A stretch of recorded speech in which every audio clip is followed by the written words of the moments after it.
Bismillahirrahmanirrahim. Alhamdulillahi Rabbil Alamin. Wa usalli wa usallim wa ubarik ala nabiyina wa habibina Muhammad wa ala alihi wa ashabihi ajma'in. Amma ba'du. Akhawati fillah, assalamualaikum warahmatullahi wabarakatuh. Magandang hapon sa inyong lahat, mga kapatid sa Islam. Dalangin natin sa Allah na pangalagaan niya tayong lahat kahit saan tayo naroroon. Dalangin din natin sa Kanya na buksan niya kaalaman at pag-unawa sa Kanyang mga mabubuting pangalan at mga katangian. Napag-aralan natin noong Bernis yung dalawang pangalan niyang Al-Qahir at saka Al-Qahar. Ngayon naman ay pag-aaralan natin ang dalawang pangalan niya na Al-Qawiyu at saka Al-Matin. Al-Qawiyu, Al-Matin. Ang Al-Qawiyu ay nabanggit sa Quran ng 9 na beses. Al-Matin ay nabanggit ng 1 beses. Halos magkapareho lang ito ng ibig sabihin na lahat tumutukoy sa lakas. Al-Qawiyu ang pinakamalakas. Al-Matin ay pinakamalakas din, ang pinakamalakas na walang dulo ang kanyang lakas. Higit pa sa Al-Qawi ang Al-Matin. Ibig sabihin ng Al-Qawiyu ay hindi matakasan. Pinakamalakas na hindi matakasan at walang tatalo sa kanya at walang bagay na hindi niya kaya.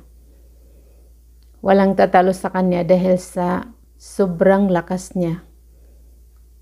Walang makakatakas sa kanya dahil sa saklaw niya ang lahat ng kanyang nilikha na lakas. Walang makapagtago sa kanya, walang makatakas sa kanya. Walang bagay na hindi niya kaya. Yun ang ibig sabihin ng Al-Qawi. Sinabi niya sa banal na Quran, Inna Allaha laqawiyun aziz. Inna Allaha laqawiyun aziz. Sa Suratul Hajj, verse 40. Sa katunayan, ang Allah ay talagang napakalakas niya. Napakalakas niya at napakapangyarihan niya. Pinapakilala ng Allah sa atin ang kanyang lakas. Ilang beses niya ginamit ang talaga. Ginamit niya sa inna, na ang ibig sabihin ay talaga o di kaya tunay o di kaya sa katotohanan. Ginamit naman niya sa qawi. Rinugtong niya ang la, na ang ibig sabihin ng la sa Arabic ay nagtatalaga din. So, dalawang beses siya gumamit ng talaga sa pag-introduce niya sa kanyang sarili na talagang siya ang pinakamalakas at siya ang pinakamakapangyarihan. Walang hihigit sa kanyang lakas at walang hihigit sa kanyang kapangyarihan. Binibigyan niya ng karangalan ang nais niyang bigyan ng karangalan at pinapahiya niya ang nais niyang pahiyain, yung nararapat na pahiyain. Nililikha niya ang mga nilikha na mga malalaki. Naglilikha siya ng mga malalaking nilikha na hindi siya humihina. Permanent ang kanyang lakas at ang lahat ng nilikha ay lahat mahina. Lahat mahina. Kailangan natin ang lakas mula sa Kanya. Lahat ng lakas ng kanyang mga nilikha ay galing sa kanyang lakas. Ang lakas ng lahat ng tao at ang lakas ng lahat ng jin at ang lakas ng lahat ng mga anghel, ang lakas ng mga hangin, ang lakas ng araw, ang lakas ng ulan, ang lakas ng tubig. Nakikita natin minsan pag dumaan ang bagyo, pag dumaan ang baha na napakalakas nila. So saan yan galing lahat? Lahat-lahat yan galing sa Al-Qawi na ang Allah subhanahu wa ta'ala. So permanent ang lakas ng Allah subhanahu wa ta'ala. Ang ibig sabihin naman ng Al-Matin ay ang pinakamalakas, sobra-sobra ang kanyang lakas, na ang lakas na ito ay walang dulo at hindi kailanman maputol. Hindi tulad ng lakas natin na nawawala minsan dahil pag tayo ay nagkasakit ay nawalaan tayo ng lakas o nagkulang. Pag tayo ay natulog ay wala na tayong lakas kahit ano pa ang gawin sa atin. Pag tayo ay nalungkot, pag tayo ay nagalit, ay nababawasan ang ating mga lakas. Subalit ang al-qawi al-matin ay steady ang kaniyang lakas. Steady ang lakas ng Allah na sobra-sobra ang kaniyang lakas. Pag tinitingnan natin ang langit, ay hindi ba ito nangangahulugan na napakalakas ang naglikha sa kanya? Napakalakas ang naglikha sa kanya. Yun ang nagkukwento sa atin. Sa mga taong normal ang kanilang pag-iisip at ginagamit nila sa pag-iisip sa mga nilikha ng Allah, ay bubunga ng lakas na paniniwala, pagdakila, pagkatakot sa tagapaglikha, ang pagmamasdan sa langit at lupa. Kasi pag riniripit-ripit mong tingnan ang langit, anong ibig sabihin ng lawak ng langit? Di ba ang ibig sabihin ay napakalakas ang naglikha nito? Paggabi naman na pinagmamasdan natin ang mga bituin, hindi ba nangangahulugan na ang nag-design sa mga bituin sa dami niya? Di ba nangangahulugan na napakalakas ang naglikha nito? Ganon din ang karagatan. Pag minsan ay nakapunta ka sa dagat, hindi ba nangangahulugan na ang lawak ng dagat na halos hindi maabot ng mata ang kilid niya sa kabila? Hindi ba ito nangangahulugan na napakalakas ang naglikha nito? Ganon din ang mga bundok. Pag pinagmamasdan mo, ang mga bundok na ang dami niya at saka ang lakas niya, hindi ba ito nagsasabi sa ating mga pag-iisip na ang naglikha nito ay al-qawi? Napakalakas niya. Walang bagay na hindi niya kaya. Ganon din ang lupa. Kaya inimbita tayo ng Allah subhanahu wa ta'ala, sabi niya, afala yanzuruna ila al-ibili kayfa khuliqat wa ila as-samai kayfa rufi'at wa ila al-jibali kayfa nusibat wa ila al-ardi kayfa sutihat. Hindi ba nila pinagmamasdan ang kamilyo kung paano siya nilikha? At ang mga langit kung paano siya tinaas? At ang mga bundok kung paano sila nilikha? Paano sila pinatayo sa lupa? At ang lupa kung paano siya ginawang patag. Hindi ba nila ito pinagmamasdan? Bakit tayo iniimbita ng Allah na pagmasdan natin ang kanyang mga malalaking nilikha tulad ng mga nabanggit? Dahil upang makilala natin na siya ay napakalakas. Siya ay napakalakas. Dahil pag nakilala natin ang Allah, kilala na natin pero hindi na itanim sa ating puso't isipan. Parang nagiging normal lang. Pag nasanay sa ating mga puso na ang Allah ay al-qawi, ay wala tayong hihilingan ng lakas kundi siya. Dahil walang mahanapan at walang pagmumulan ng lakas maliban kay Allah subhanahu wa ta'ala. Yun ang unang bubungahin niya sa atin. Pangalawa, ay matatakot tayo sa kanya sa pagkakasala. Dahil ang Allah ay napakalakas niya. Hindi natin siya matakasan. Yun ang ibig sabihin, kabilang sa ibig sabihin ng al-qawi na hindi matakasan. Kung ano ang gusto niyang gawin, ay magagawa niya sa nais niyang itsura. Magagawa niya sa gusto niyang pamamaraan, magagawa niya sa gusto niyang oras, magagawa niya sa gusto niyang lugar. Walang pwedeng humadlang sa kanya. Walang pwedeng humadlang sa kanyang pasya, sa kanyang matrabaho. Pag ninais niya ay talagang mangyayari dahil siya ay al-qawiyul aziz. Al-qawiyul aziz, sobrang-sobra ang kanyang lakas na makapangyarihan. Al-matin, sobrang-sobra ang kanyang lakas na hindi kailanman maputol at hindi kailanman hindi kailanman magkaroon ng dulo. Hindi tulad ng lakas natin na kadalasan sa ating mga pangarap ay hanggang lang sa pangarap, subalit ng dahil limitado ang ating lakas ay hindi natin nakukuha lahat ang ating mga plano, ang ating mga binabalak. Kung ano lang ang ibibigay ng Allah sa ating na lakas, ay yun ang nagagamit natin. Subalit ang Allah subhanahu wa ta'ala ay hindi kailanman napapagod, hindi kailanman na humihina, hindi kailanman tinatamad. Sinagot niya ang mga Hudyo noong sabihin ng mga Hudyo na nilikha ng Allah ang langit at lupa sa loob ng 6 na araw. Sabi ng mga Hudyo, 6 na araw, saan ang pang-7 araw? Anong ginawa ng Allah? Kaya sabi nila, hindi niya binanggit na 7 araw dahil nagpahinga siya sa pang-7 araw dahil napagod siya. So sinagot sila ng Allah na sinabi niya, وَلَقَدْ خَلَقْنَا السَّمَاوَاتِ وَالْأَرْضَ وَمَا بَيْنَهُمَا فِي 6 أَيَّامٍ وَمَا مَسَّنَا مِنْ لُغُوبٍ. Sa katunayan ay aming nilikha ang mga kalangitan at kalupaan at ang pagitan nilang dalawa sa loob ng 6 na araw at hindi kami kailanman tinamad, hindi kami kailanman napagod.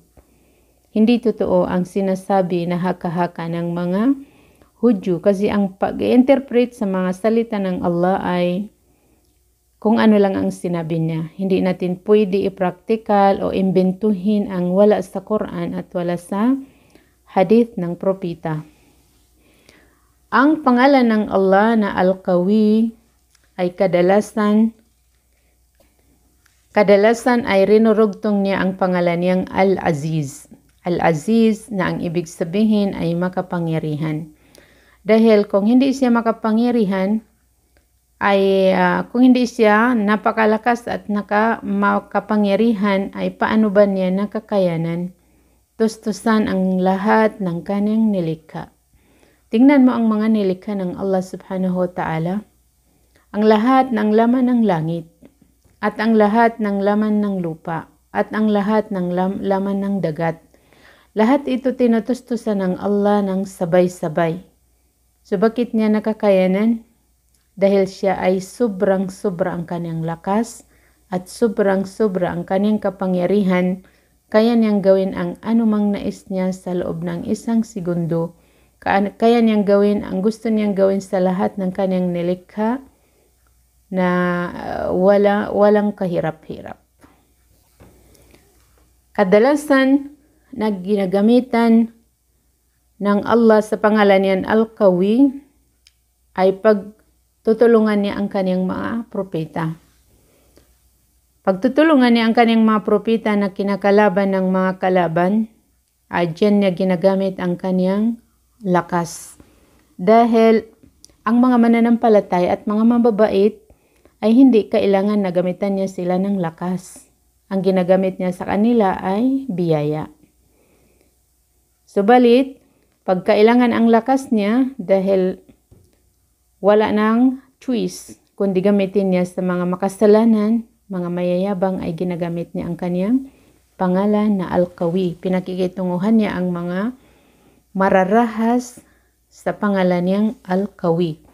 Tulad ng pagkwento niya sa atin sa banal na Quran, noong sumubra na ang pagyabang ng mga kaumu Hud. Si Hud alayhi salam ay kabilang sa mga sugo ng Allah na isinugo niya sa mga pamilya ni Ad. Si Ad ay sila ang tinatawag na mga Amalika. Napakalaki nilang mga nilikha. Napakalaki nilang mga tao dahil ang braso lang nila ay mas mahaba kaysa height natin ngayon. Ganyan sila kalakas, ganyan sila binigyan ng Allah ng lakas. Subalit hindi sila nagpasalamat at hindi nila sinamba ang Allah kundi ang sinamba nila ay ang mga ribulto. Isinugo ng Allah sa kanila si Hud alayhi salam upang ituwid ang kanilang pananampalataya tulad ng pagsugo niya kay Muhammad peace be upon him upang ituwid ang pananampalataya ng mga taga-Makkah. Subalit ang sinuguan kay Hud alayhi salam ay hindi kailanman nanampalataya. Hindi sila nakinig. Hindi tulad ng sinuguan kay Muhammad peace be upon him na nakinig din sila pagkaraan ng ilang panahon. Subalit siya ay lahat ng tanda ay binigay sa kanila, subalit hindi sila nakinig. Noong nawala na siya ng pag-asa, wala ng pag-asa na sila ay makikinig, sila ay itutuwid nila ang kanilang pananampalataya, hindi sila magmumuslim, hindi sila mananampalataya, ay ibinalita ng Allah kay Hud alayhis salam na paparusahan niya sila ng sobra-sobra, gagamitin niya sa kanya ang kanyang pangalan na Al-Qawi. Kasi anong sinabi ng mga taong to? Sinabi nila naman, asyaddu minna quwwa. Sino ba ang mas malakas sa amin? Ibig sabihin, walang makakalaban sa amin dahil kami ang pinakamalakas. Alam ba ninyo kung gaano sila kalakas? Oo nga, malakas sila. Kasi ang ginagawa nilang bahay ay ang mga bundok. Nakikita natin kung gaano katigas ang mga bundok dito. Subalit yun na ang inuukot nila at ginagawa nilang mga bahay. Isend ko sa inyo ang itsura ng kanilang mga bahay at yung mga nahanap na mga buto-buto ng mga kabilang sa kanila. Para makita niyo kung gaano sila kalakas. Kaya nagkamali sila sa maling pag-aakala na sinaakala nila ay walang hihigit sa kanilang lakas. Sinabi nilang bilang pagmamayabang naman, asyaddu minna quwwa. Sino ang mas malakas kaysa amin? Sinagot sila ng Allah, sinabi niya, awalam yaraw anna Allah alladhi khalaqahum huwa asyaddu minhum quwwa wa kanu bi ayatina yajhadun. Hindi ba nila nakikita? Hindi ba nila ginagamit ang kanilang mga isip, ang kanilang mga mata? Hindi ba nila nakikita na ang Allah na naglikha sa kanila ang siyang sobrang-sobra sa kanila ng lakas? Hindi ginamit ng Allah na pinaka, ang ginamit niya ay asyaddu. Sobra-sobra sa kanilang lakas. I-multiply pa nila ng how many times ang kanilang lakas ay mas sobra pa ang lakas ng Allah sa kanila. Kaya nagsimula ang parusa niya sa kanila sa pamamagitan ng pag-stop ng ulan sa kanila. Hindi na umuulan. Ang nangyari sa kanilang mga lupain ay natuyo, na dry. Kaya araw-araw sila nananalangin sa kanilang mga rebulto upang umulan. Nabulag ang kanilang mga pag-iisip. Kasi hindi ba nila naisip na higit pa sila sa kanilang mga rebulto? Hindi mapaulan ang kanilang mga sinasamba dahil hindi nila hawak ang ulan. Ang may hawak sa ulan ay ang Allah dahil siya ang naglikha sa kanya. Araw-araw sila nananalangin sa mga rebulto, subalit walang ulan. Ang mga rebulto ay hindi nakarinig, hindi nakakakita, walang mga lakas. Kaya sabi ng mga dalubhasa, walang taong sinusway ni ang Allah na matino ang kanyang pag-iisip. Walang tao na sumusway kay Allah na matino ang kanyang pag-iisip. Ibig sabihin, parang nabubuang yung mga sumusway kay Allah. Dahil di ba nila makita ang langit na nangangahulugan na napakalakas ang naglikha dyan na yun ang Allah na iniimbitan niya sila ng mahinahon. Nasambahin niyo ako dahil ako ang totoong Diyos ninyo. Kaya ang sumusway na hindi natatakot na ay nawawala sa pagkamatinong pag-iisip. Walang matinong mag-isip na kaya niyang ilagay ang kanyang sarili sa kapahamakan. Hindi ba nila nakikita, sabi ng Allah, na talagang ang Allah na naglikha sa kanila ang sobra-sobra pa sa kanilang mga lakas. Wa kanu bi ayatina yajhadun. Ang kalagayan nila, sino sila? Ang mga kaumu Ad. Ang kalagayan nila ay hindi nila pinapakinggan, hindi nila pinaniniwalaan. Sinusway nila ang aming mga tanda. So ang daming tanda, ang daming sign na ang Allah, ang siyang totoong Diyos at karapatan niyang sambahin natin siya at nararapat lang sa atin na magpakumbaba, nararapat lang sa atin na sumunod, nararapat lang sa atin na umiwas sa kanyang mga ipinagbabawal, nararapat lang sa atin na sumunod sa anumang ipinag-utos niya dahil yun ang ating kaligtasan. Yun ang ating kaligtasan. Habang sumusuway tayo sa kanya ay linalagay natin ang ating mga sarili sa kapahamakan dahil walang makatakas sa kanya. Walang makatakas sa kanya. Wala kang pagtataguan. Wala kang matatakasan. Pag gusto mo tumakas, ay tumakas ka mula sa kanya, tungo sa kanya. Yun ang mga mananampalataya. Tumatakas sila mula kay Allah, tungo kay Allah. Ang mga mahihina naman ang kanilang pananampalataya ay tumatakas sila mula kay Allah tungo sa maliban kay Allah. Tumatakas sila mula sa napakalakas tungo sa walang lakas. So, walang kwenta. Nalalagay lang nila ang kanilang sarili sa kapahamakan. Paano natin tatakasan ang Allah tungo kay Allah? Gagawin natin ang kaning mga utos. Dahil pag ginawa mo ang utos niya, sumunod ka sa kanya ay nakatakas ka sa kanyang kaparusahan at tumungo ka, nag-safety ka sa kanyang biyaya. Nakatakas ka mula sa impyerno tungo sa kanyang paraiso. So lahat yan, pagmamayari ng Allah. Yan ang tinatawag na magtakas mula kay Allah tungo kay Allah. Pag natakot ka sa kanyang parusa, ay sumunod ka para hindi ka niya maparusahan.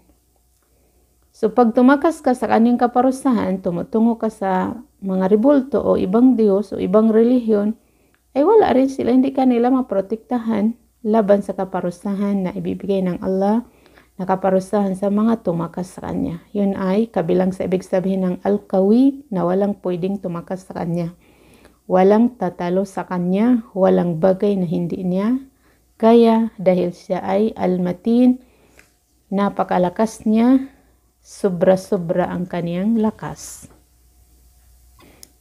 Ipagpatuloy natin yung kwento kay Ad at ang kaniyang mga tauhan. Hindi umulan ng how many years. Tapos nananalangin sila pero wala pa rin kwenta. Noong darating na ang parusa ng Allah sa kanila,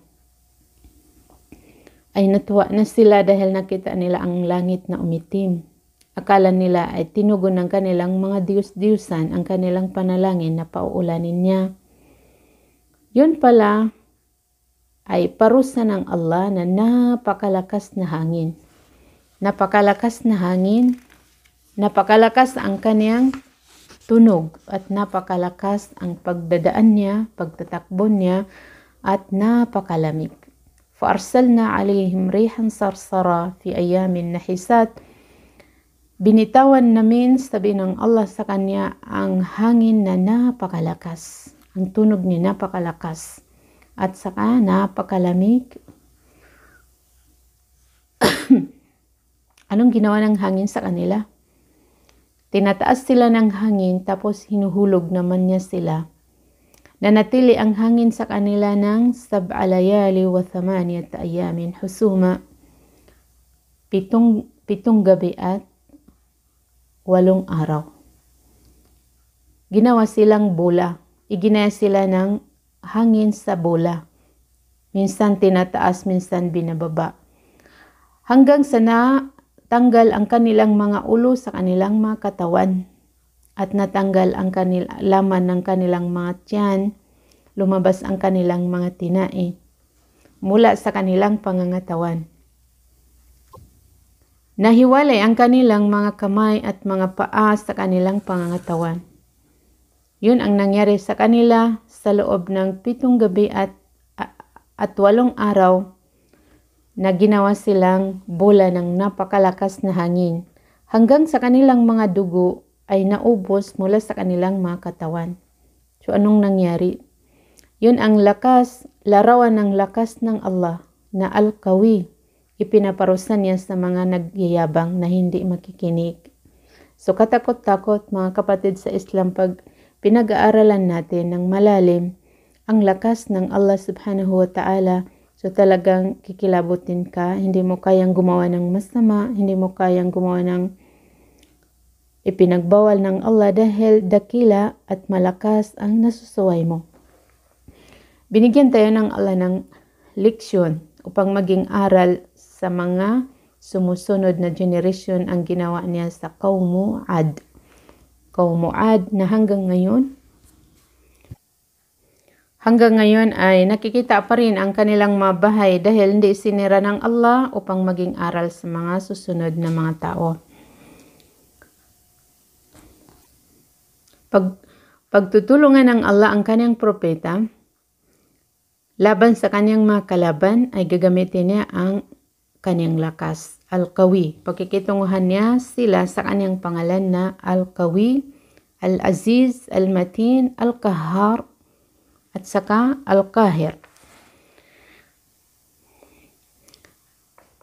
Ang lakas, mga kapatid, sa Islam ay nagmumula kay Allah subhanahu wa ta'ala. Kaya kabilang sa mga aral na mapupulot natin sa pangalan ng Allah na Al-Qawi, ay kailangan natin humiling sa kanya ng lakas.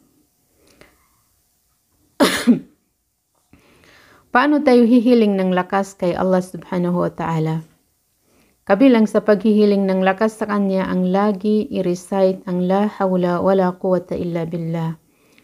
La hawla wala quwwata illa billah. Walang kapangyarihan at walang lakas maliban sa ibibigay ng Allah. Maliban kay Allah. Ang lakas natin na napakaliit ay hiram lang yan ng Allah sa atin, na minsan ay humihina, minsan ay nawawala. Pag nagkasakit ka ay humina ka. Pero ang lakas na binibigay ng Allah sa mananampalataya ay linalagay niya sa kaniyang puso, hindi sa pangangatawan.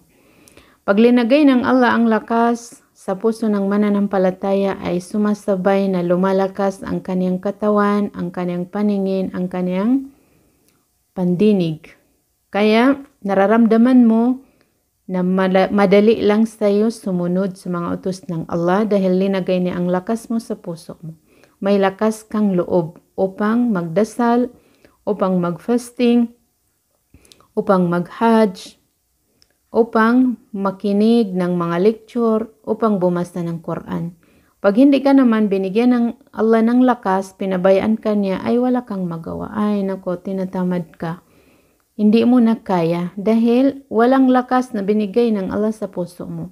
So para lumakas, ay damihan mo ang pagsasabi mo ng la hawla wala quwwata illa billah, dahil bukod pa sa nakakaya mo ang mga obligasyon mo kay Allah, ay nagkakaroon ka ng maraming puno sa paraiso mo. Dahil ito ay kabilang sa mga treasure ng paraiso na isang bisis mo lang sabihin ay pinapatubuan ka ng Allah ng isang puno mo sa paraiso. Subhanallah. So how many prophets na nagsasabing la hawla wala quwwata illa billah?